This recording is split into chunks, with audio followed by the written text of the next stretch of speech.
प्रण करे, प्राणपन से उसका निर्वाह करना चाहिए। पर देखो वो माँ है, वो करुणामयी है। कुपुत्रो जायते क्वचिदपि कुमाता न भवति। पुत्र तो धोखा कर सकता है लेकिन माँ नहीं, वो रिश नहीं करती। आप उनसे अपनी परिस्थिति सामने रखकर क्षमा मांगिए कि माँ मेरे से, या तो मेरे में उत्साह और बल दीजिए, अन्यथा मुझे क्षमा कर दीजिए। तो माँ है, वो जगत माता है, जगदम्बा कहा जाता है ना। जगत, हम सब उनके बच्चे हैं। हमारे प्रण क्या, बच्चों के खिलवाड़ हैं।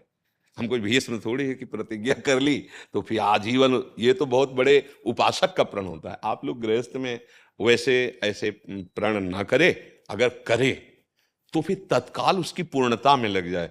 3 वर्ष हो गए, ये ठीक नहीं था। आपने जब प्रण किया और यदि आपकी कामना पूर्ण हुई है तो आपको फिर तत्काल उस क्रिया में उस लग जाना चाहिए। पर अगर नहीं हो पाया, अब आप कहते हैं असमर्थ हैं, तो आप फिर क्षमा मांग लीजिए।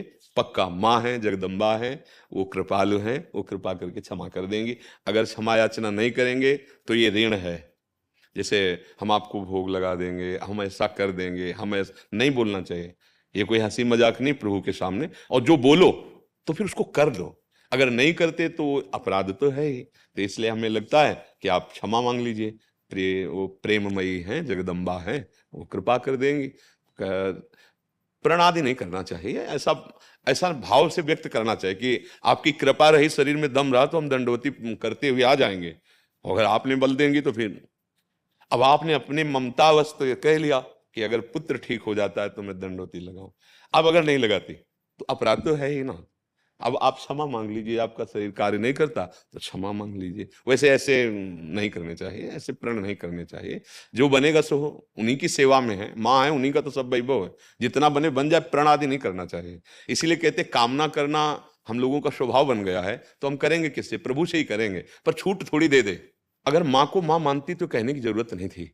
लड़ा जाता है, नहीं लड़ा जाता कि मम्मी मुझे ये चाहिए, उसके लिए थोड़ी है कि हम आपकी परिक्रमा कर लेंगे 4, हम आपके चरण छू लेंगे, हम आपका धन, थैंक यू माँ। कभी आज तक वो कोई बोला हो तो बोलना। माँ से कोई, माँ ने दूध पिलाया, आप बोले थैंक यू माँ, ऐसे ये दूसरों से बोला है। अगर पूछे कि आपने थैंक यू क्यों नहीं बोला, तो बोले मेरी माँ है यार, थैंक यू क्या बोलना है। तो अगर माँ मानती हो तो फिर हम, हमारी माँ है, उनसे हम लड़ेंगे नहीं, उनसे मांगेंगे नहीं तो किस। आपने माँ को माँ जैसा नहीं माना, आपने उसमें शर्त रख दी कि अगर आप ऐसा कर देती हैं तो मैं ऐसा करूंगी। तो यहां मां का प्यार जो था वो बट गया। मां जैसा कोई कृपालु नहीं, हम तो लड़ेंगे ना।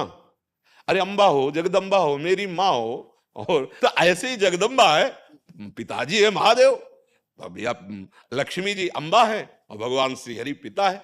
तो हम लोग थोड़ा नादानी कर लेते हैं कि अहम पूर्वक कहते हैं कि हम इतना ऐसा कर क्यों कर दें, आपका दिया हुआ है, आपका है, हमें और ये चाहिए। अब ये है कि उस पर छूट दे दे कि जैसे हम जहर मांगे तो फिर मां नहीं देगी, ऐसे अगर हम ऐसा कुछ मांगते हैं जो हमारा अमंगल करने वाला है तो फिर मांगने पर भी प्रभु नहीं देंगे। वो सर्वज्ञ हैं, जानते हैं कि आगे चल करके इसके लिए हानिकारक हो जाएगा। तो हम भगवान के ऊपर छोड़ दें, मंगल भवन है, और मां से क्षमा मांग लो, कोई बात, वो तो करुणा में ही है।